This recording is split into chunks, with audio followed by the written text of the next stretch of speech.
We studied to win, we loved to lose, and when our grades fell, so did everything else. I didn't meet him because of attraction. I met him because we both hated losing. We sat in the front row, took notes aggressively, highlighted things professors barely emphasized. Everyone knew we were top of the class even before rankings proved it. One day after a brutal quiz, he turned to me and said we should study together. Not casually, strategically. He said if we combined strengths, we would stay unbeatable. I agreed without hesitation. Love never crossed my mind. Efficiency did. We chose the quietest corner of the library. Same table, same time, every day. Rules came first. No phones, no flirting, no distractions. We'd kept score of practice tests, corrected each other harshly. Honestly, it worked. Our grades climbed. Professors noticed. People whispered. We didn't celebrate. We refined. Slowly studying together became routine. Routine became comfort. Comfort became dangerous. I noticed how focused he looked when solving problems, how calm his voice sounded explaining concepts, how he always brought extra pens because I forgot mine. He noticed things too, the way I organized notes, how I remembered deadlines, how I stayed calm under pressure. We weren't dating, we were efficient. But efficiency breeds intimacy when you share silence long enough. One night we stayed late, too late. The library emptied. Our voices dropped, laughter replaced formulas. That was the first mistake, not the laugh, the pause after. We didn't touch, we didn't say anything, but something shifted. From that night on, studying felt warmer, longer, less strict, rules bent, then blurred. I told myself connection didn't mean distraction, that we were disciplined, that love wouldn't dare interfere. But love doesn't ask permission. It sneaks in between pages, between glances, between goals. And by the time I realized what was happening, we were no longer just studying to win. We were studying to stay together. Can ambition protect a relationship or destroy it? Our routine became sacred. Same table, same hours, same silence that felt productive instead of awkward. We arrived separately and left together without planning it. We built systems around each other. Shared calendars, color-coded notes, weekly targets written neatly at the top of every page. Studying felt like teamwork rather than companionship. At first, nothing slipped. If anything, we improved. Faster revisions, deeper understanding. We challenged each other without mercy. Right answers mattered more than feelings. We kept it clean, professional, focused. But perfection creates its own pressure. Maintaining it required closeness, and closeness invites softness. I noticed how we leaned in closer while studying, how explanations turned gentler, how silence lingered longer than necessary. When he missed a concept, I slowed down instead of correcting him sharply. When I struggled, he encouraged instead of critiquing. We still told ourselves this was efficiency, positive reinforcement, smart collaboration. But somewhere between late evenings and shared coffee cups, discipline softened. We started taking breaks together. Short ones at first, 5 minutes that became 15. Conversations that drifted from coursework to childhood stories, family expectations, fear of falling behind. I learned he hated the idea of being second. I understood that feeling more than I admitted. He learned I feared disappointing people who believed in me, especially myself. We didn't hold hands, we didn't kiss, we didn't define anything. That made it feel safe, uncomplicated. Our grades stayed high, rankings unchanged, proof that nothing was wrong. But studying stopped feeling sharp. It started feeling comforting. One evening he brought food and we ate at the table surrounded by books. We laughed quietly, shared headphones, forgot to review 2 chapters. I noticed it only later. We justified everything. We deserved balance. We worked harder than everyone else. A little warmth wouldn't hurt. The problem with overachievers is we trust our control too much. When exams came, our scores were still good, just not perfect, barely noticeable, barely alarming, except to us. He brushed it off, said we were still ahead. I nodded but felt unsettled. Perfection had slipped once. That was new. We promised to tighten the routine again. Fewer breaks, shorter conversations, clear boundaries. But boundaries are fragile once crossed. We kept studying, kept succeeding, kept growing closer. And without realizing it, our routine stopped being about staying on top. It became about staying connected. When does comfort become a distraction without you noticing? The distraction didn't look like romance. It looked like comfort, like choosing each other over the schedule without admitting it. We started arriving earlier than planned, leaving later than necessary, not because we needed more time to study, but because we didn't want the session to end. Silence changed. It wasn't productive anymore. It was intimate, heavy with things we weren't saying. I caught myself watching him think instead of reading. He noticed when my attention drifted. We smiled and looked away like we'd been caught doing something wrong.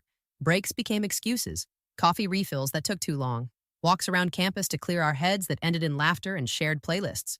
We still told ourselves nothing had changed. We hadn't crossed any lines. We were disciplined, focused, but emotional investment is louder than physical closeness. I started thinking about him outside study hours, wondering if he was eating, sleeping, studying without me. When he didn't reply quickly, my concentration shattered. I reread paragraphs without absorbing them. He started checking in on me too, asking if I was stressed, if I wanted company, if we should study even when we didn't need to. The first time I suggested studying and we didn't open a single book, I felt a sharp flicker of guilt. We talked instead about pressure, expectations, what it felt like to always aim higher, to never feel finished. It felt good being understood without explanation. That understanding became addictive. Our grades slipped again, slightly. Not enough to alarm anyone else, enough to haunt us. I noticed it first. I always did. I tried to correct it, suggested stricter rules, no more breaks, no off-topic conversations. He agreed, earnestly, but neither of us followed through. The truth was studying had become the excuse, not the purpose. One evening he admitted he felt calmer when I was around, that the noise in his head quieted. I told him I felt the same. We didn't call it love, but we knew. That night I went back to my room and stared at my notes untouched. My mind replayed his voice instead of formulas. I realized something terrifying. We weren't failing because we loved each other. We were failing because we stopped choosing discipline when love became easier. For the first time, I wondered if success and affection could coexist without one consuming the other. Overachievers don't fear failure. They fear losing control, and control was slipping through our fingers quietly. Can emotional closeness become more distracting than romance? The first real slip arrived with results we couldn't explain away. Not a failure, not a disaster, just a number slightly lower than expected. A ranking one place down, barely visible to anyone else, but we saw it immediately. We sat across from each other, staring at the screen. Neither of us spoke. The silence was louder than panic. He laughed first, tried to lighten it, said it didn't matter, that we were still ahead. I nodded, but my chest tightened. One slip becomes permission, and permission is dangerous.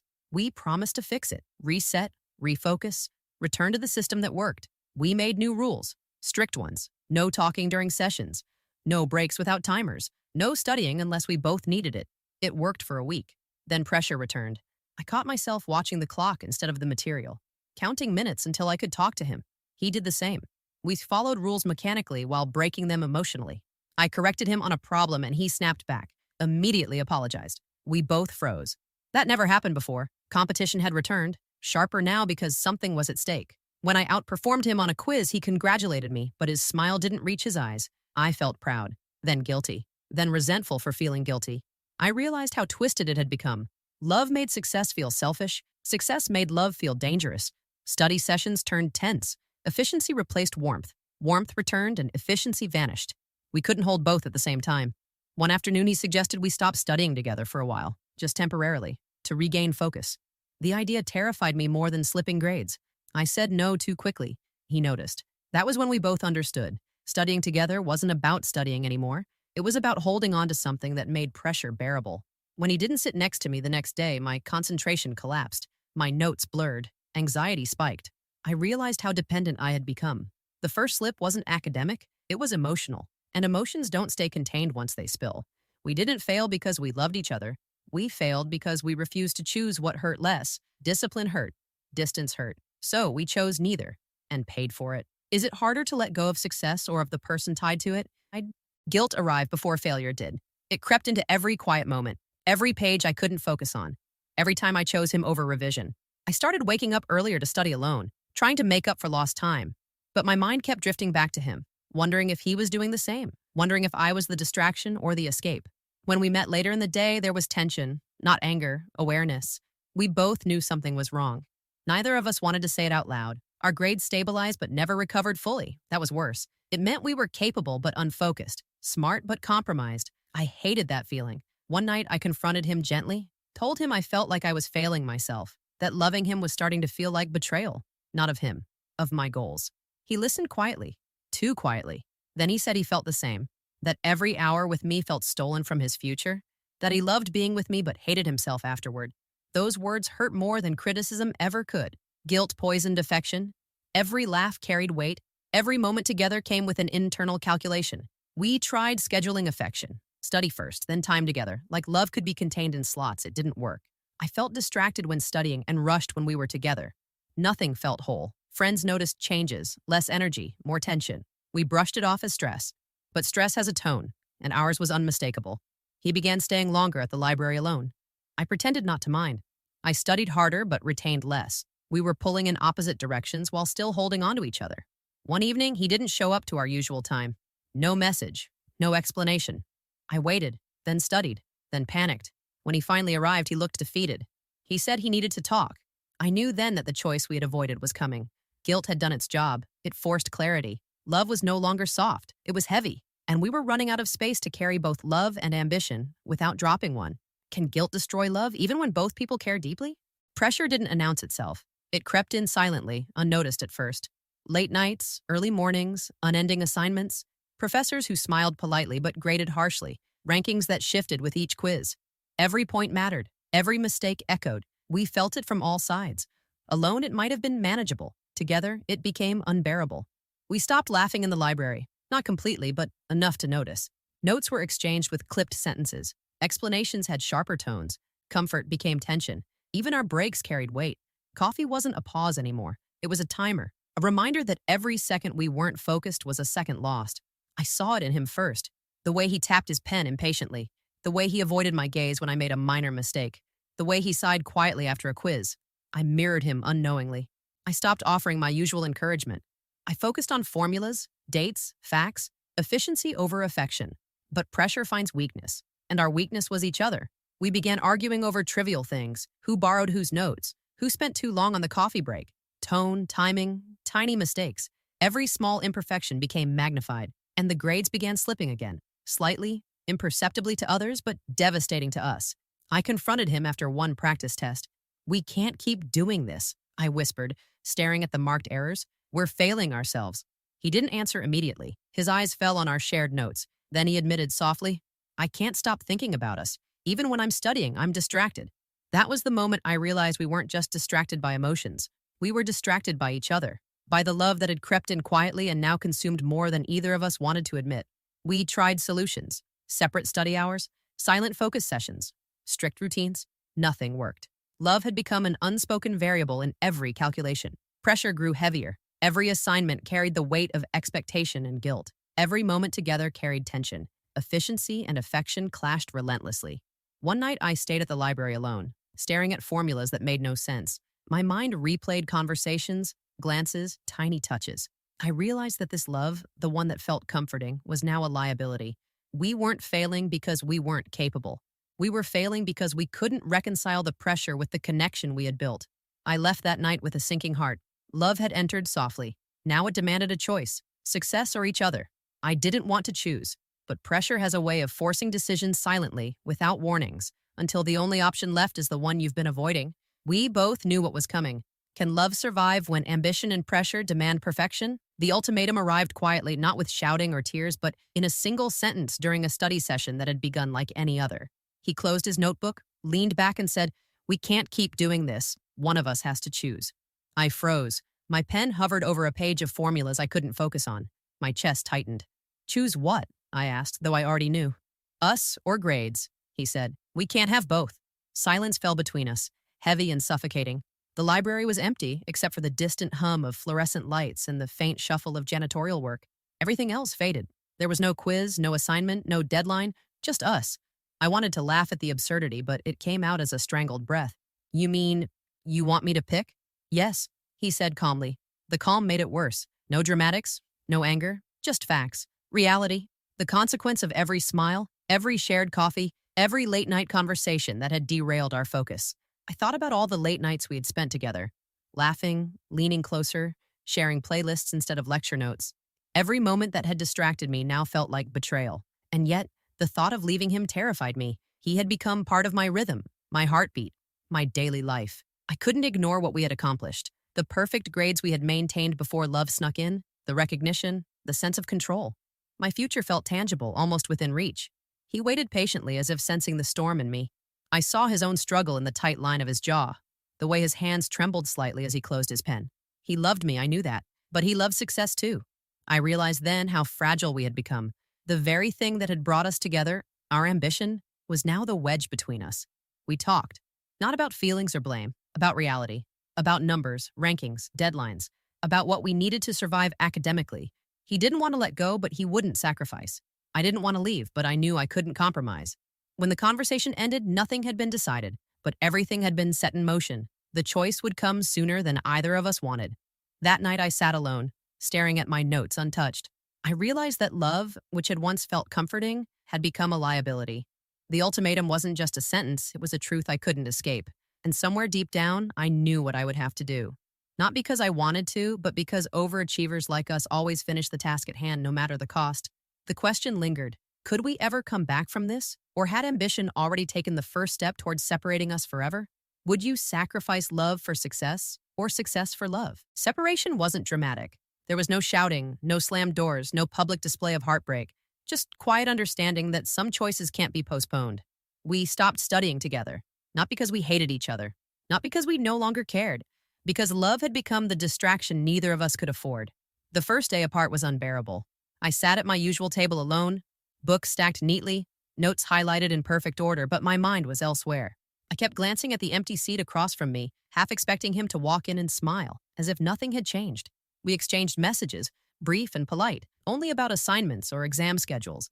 Every word that hinted at personal concern was deleted before sending. Efficiency replaced affection completely. Our grades improved. Slowly, methodically, we regained the dominance we had once shared, but it came at a cost I hadn't anticipated. My laughter felt smaller, my smiles more guarded. The comfort I had found in him vanished, leaving only hollow routines. I missed him fiercely, not in a way that disrupted focus directly anymore, but in a way that left a quiet ache at the edge of my thoughts.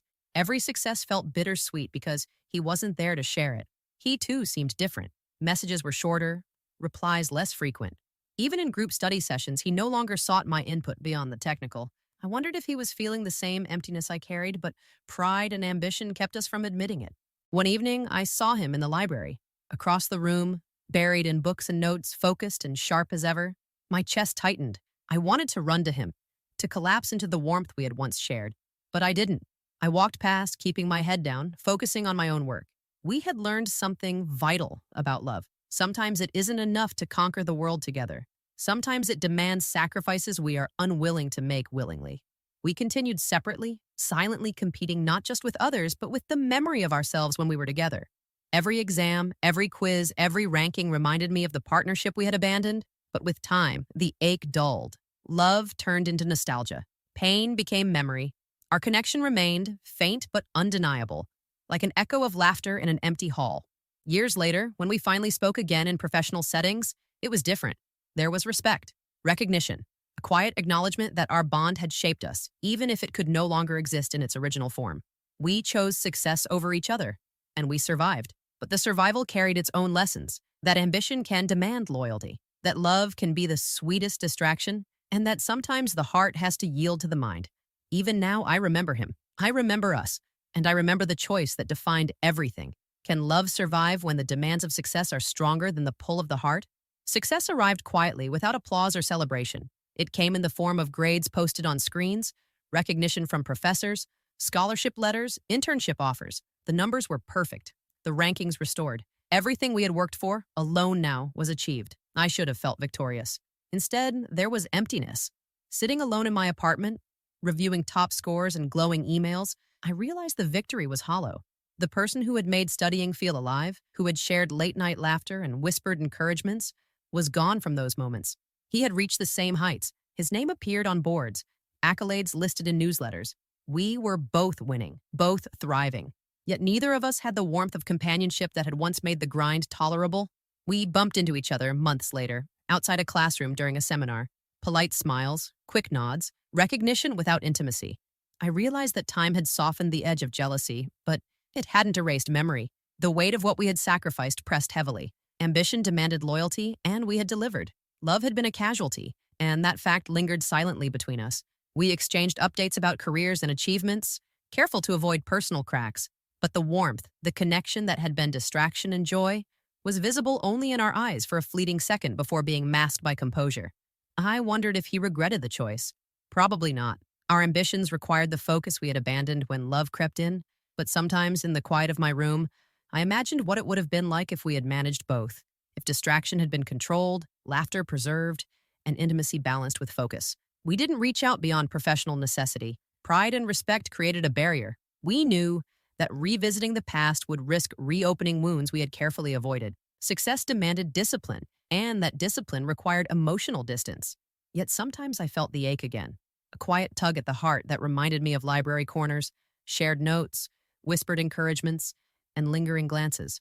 I realized that love, even when abandoned, never truly disappears. It simply exists in a different form, a memory layered over with achievement and control. We had both won in the eyes of the world, but the personal cost remained invisible to anyone but ourselves. In the end, I learned something vital, that some victories come with a price, and the price can be love. We were stronger, smarter, and more disciplined, but we were also lonelier in ways that grades could never measure. We had chosen success, we had survived, and we would continue to thrive. Yet beneath the achievement, the memory of what we had lost lingered, a reminder that love and ambition do not always coexist peacefully. Is achieving your dreams worth losing someone you love along the way? Time moves differently when you've sacrificed something you can never fully reclaim. Success felt real, tangible, measurable, but it carried a weight that no grade, no accolade, no recognition could ease. I reached the top of the rankings. Scholarships, awards, invitations to speak at seminars, all tangible proof that discipline and focus had paid off. And yet every moment of celebration felt muted. The space next to me, the seat he would have taken, the smile he would have given was empty. We never spoke about love again, not directly, not even indirectly. And yet, in quiet moments, I felt him there. The echo of our study sessions, the warmth of shared late nights, the laughter we had stolen from the stress of ambition. Sometimes I imagine the alternate path, staying together, balancing affection and discipline. Maybe we would have stumbled less, or maybe we would have failed more spectacularly. Perhaps the cost of trying to have both was always higher than we could endure. Meeting him years later, after we had both climbed our individual mountains, was a strange kind of closure. We smiled politely, exchanged career updates, and acknowledged each other's success without jealousy. Respect replaced longing. Recognition replaced intimacy. I realized that love doesn't always demand presence. Sometimes it teaches from absence. Sometimes the person you lose shapes you more profoundly than the person you keep. I had grown because of him, loved fiercely because of him, lost focus because of him, and achieved because I had to compensate for losing him. Every grade, every honor, every late-night study session carried a trace of him, a silent acknowledgement of what I had sacrificed, and yet I don't regret it. Choosing success over love didn't make me cruel, it made me determined. Choosing him over ambition might have been sweeter, but uncertain, fragile. Our love was beautiful, but it was a distraction we couldn't afford. I learned that life isn't always about having everything. Sometimes it's about choosing what you can live with, and sometimes the hardest choice, the one that feels like loss, is the one that shapes your future. Even now, I remember the study sessions, the late nights, the tiny smiles exchanged across notebooks. I remember the warmth that almost broke our discipline. I remember the ache of wanting both and having to settle for one. We studied to win. We loved to lose. And through it, I discovered something more important than perfect grades or recognition. I discovered who I was when love and ambition collided, and who I needed to be to survive both. Some victories cost more than we imagine. Some losses teach us more than triumphs ever could. And sometimes the person you were willing to love the most is the one who teaches you the value of choosing yourself. Do you think some love is meant to teach us lessons rather than last forever?